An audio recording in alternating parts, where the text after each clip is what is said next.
Bonjour et bienvenue dans les Infos d'Orient, l'hebdo sur l'actualité des chrétiens d'Orient. Ce lundi 9 décembre, quelques jours après la chute du régime de Bachar el-Assad, les responsables des églises chrétiennes d'Alep ont rencontré les représentants des groupes dirigeant aujourd'hui la Syrie. Monseigneur Antoine Odo, évêque chaldéen, a qualifié cette rencontre de très positive. Les échanges ont été marqués par des assurances de sécurité pour les chrétiens de Syrie et du maintien du culte. Les nouvelles autorités ont annoncé le maintien des écoles chrétiennes. Malgré des avancées, les défis humanitaires restent nombreux et les chrétiens restent attentifs à l'évolution de la situation. Ce mardi 10 décembre, la fête de Mar Benam et Sarah s'est tenue dans leur monastère de Kidr-Ilyas, près de Karakosh, en Irak.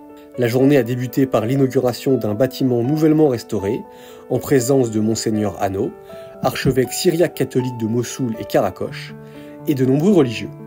Une messe présidée par Monseigneur Hanno a ensuite été célébrée avec Mar Abris, évêque assyrien de Duhok, représentant le patriarche Mar Awa III.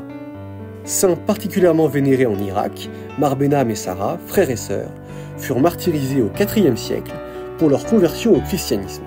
Leur monastère a été construit peu après leur mort.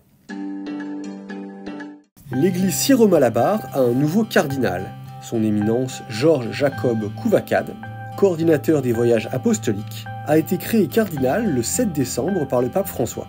Né à Chettipuza, dans l'état du Kerala en Inde, il avait été ordonné prêtre en 2004 pour l'éparchie de Changanasheri. Lors d'une cérémonie dans la basilique Saint-Pierre, il a reçu la barrette et l'anneau cardinalis. La cérémonie a réuni les 21 nouveaux cardinaux.